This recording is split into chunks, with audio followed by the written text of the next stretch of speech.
안녕하세요, 김 선생입니다. 이번 영상에서는 발명의 종류를 좀 한번 살펴볼게요. 발명의 종류를 정확히 알고 있어야 우리가 특허와 실용신안의 차이도 정확히 구분을 할 수가 있어요.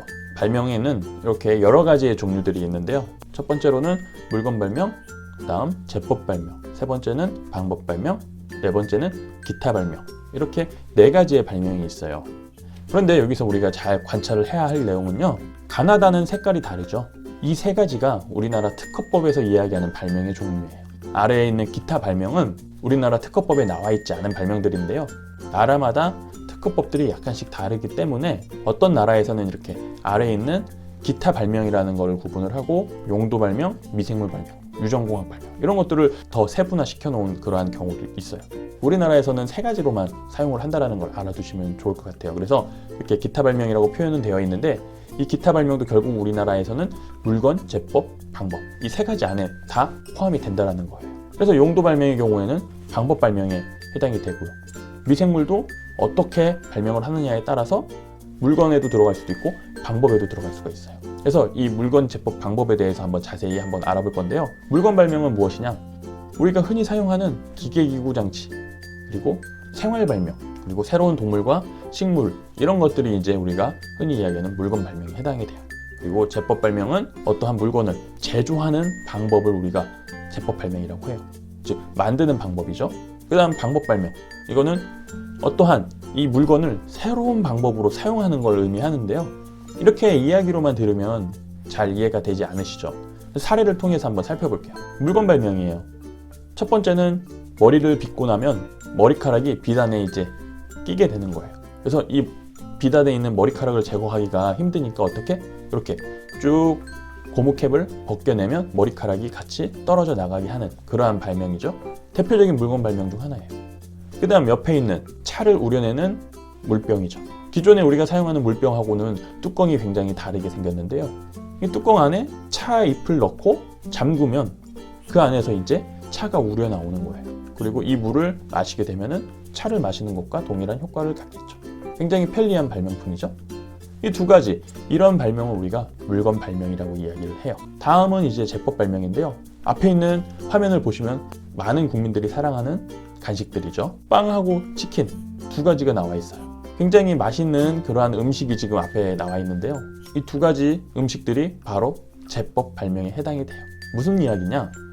이 빵을 만드는 방법 혹은 치킨을 만드는 방법, 어떠한 재료를 가지고 어떠한 단계에서 어떻게 숙성을 시키고 그 다음에 어떠한 또 재료를 추가로 또 첨가하고 이후에 어떠한 온도에서 다시 한 번 더 가열을 하고 그리고 어떻게 튀기는지 이러한 시간의 흐름에 따라서 이 음식들을 만드는 방법을 우리가 발명을 할 경우 제법 발명이라고 이야기를 해요. 튀김 소보루 다들 아시죠? 대전에 있는 굉장히 유명한 성심당이라는 제과점에서 판매를 하고 있는 빵이에요. 그래서 이 튀김 소보루의 경우는 특허가 등록이 되어 있는 빵으로 아주 유명해요. 그 특허 내용을 살펴보면 다음과 같아요. 튀김 소보루 빵의 제조 방법, 특허번호 10-110547로 이렇게 등록이 되어 있는 그러한 특허예요. 이 특허의 내용을 살펴보면 재료는 무엇이 들어가고 어떠한 반죽을 통해서 어떠한 단계로 이 빵을 어떻게 굽고 튀기는지에 대한 것들을 쭉 나열을 해서 특허로 등록을 받았죠. 이게 바로 만드는 방법이라고 해서 제법 발명이라고 우리가 이야기를 해요. 그래서 이렇게 빵을 만드는 방법. 그리고 또 치킨을 튀기는 방법도 동일해요. 화면에 있는 치킨은 옷바닥이에요. 옷바닥에서 국내 유일의 구이육 제조 방법을 특허로 등록을 받았다고 해요. 그 특허 내용을 보면 구이육을 만드는 제조 방법에 관한 특허인 거예요. 그래서 어떠한 이렇게 음식을 만드는 방법은 우리가 제법 발명에 해당이 된다. 그래서 길거리에 돌아다니다 보면은 종종 우리가 살펴볼 수 있는데요. 특허받은 김치찌개 혹은 특허받은 감자탕 이렇게 해가지고 우리가 특허받은 음식들을 쉽게 찾아볼 수 있는데요. 이런 음식과 관련된 특허들은 대부분이 다 이렇게 제법 발명과 관련된 발명이고 이러한 제법 발명을 우리가 특허로 보호를 받고 있다는 것이죠. 다음은 방법 발명이에요. 방법 발명은 무엇이냐면 새로운 용도로 사용을 하는 발명을 우리가 방법 발명이라고 해요. 앞에 보시면은 프로페시아, 원래는 어떠한 특정한 질병을 치료하기 위한 약이었지만 어떤 용도로 바뀌었나요? 탈모를 치료하는 용도로 이제 바뀌었죠. 이런 게 이제 방법 발명이에요.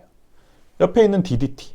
DDT는 화학 박사 과정에 있던 한 연구원이 새로운 물질을 자신의 논문을 쓰기 위해서 발명을 한 그러한 신물질인데요. 당시 처음에 이 DDT를 발명을 했을 때에는 이 지구상에 없는 그러한 이제 새로운 물질이었는데 사용을 어디에 할지를 정확히 파악하지 못했어요. 그러던 어느 날 한 명의 개인이 이 DDT가 투명한 이제 액체인데 이 액체를 곤충에게 이렇게 뿌렸더니 이 곤충이 죽는 거예요.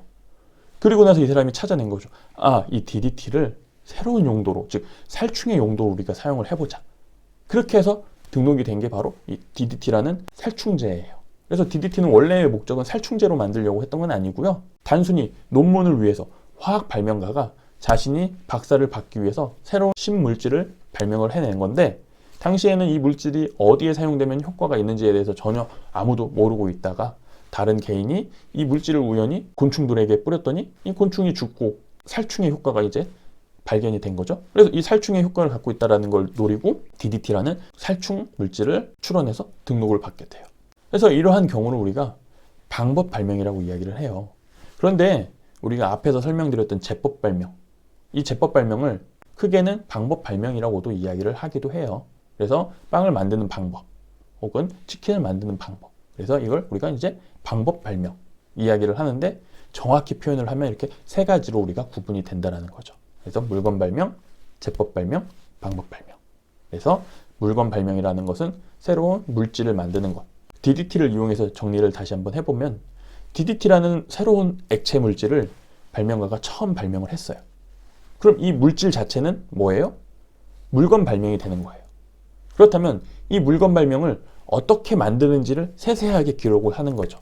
어떠한 화학물질을 몇 그램 넣고 어떠한 화학물질을 또 몇 그램 넣고 두 개를 어떻게 섞고 그리고 이 섞은 물질에 또다시 어떤 걸 또 첨가하고 이렇게 시간의 단계별로 만드는 방법이 바로 방법 발명이라는 것이죠. 그리고 이렇게 해서 만들어낸 물질을 다른 용도로 쓰는 거예요. 어떤 용도? 살충의 용도로 쓰는 거죠. 그럼 이게 바로 뭐다? 방법 발명이 되는 거예요. 그래서 이렇게 DDT 하나에도 세 가지의 발명이 포함되어 있다는 것이죠. 그래서 지식재산을 정확히 잘 알고 있는 기업의 경우는 하나를 발명을 해도 세 가지의 특허를 출원을 해요. 어떠한 특허? 물건 발명에 대한 특허, 그리고 만드는 제법 방법에 대한 특허, 마지막으로 새로운 용도를 찾았을 경우에는 방법 발명에 대한 특허까지. 이렇게 해서 세 개를 모두 다 이렇게 특허로 출원을 해서 보호를 받는 전략을 쓰고 있어요. 이번 영상에서는 이렇게 해서 발명에 대한 기초적인 개념을 알아봤고요. 다음 영상에서는 실용신화는 무엇인지, 그리고 특허하고 실용신화는 어떤 점에서 차이가 나는지에 대해서 한번 살펴보도록 할게요. 그럼 이번 영상은 여기서 마치도록 할게요. 감사합니다.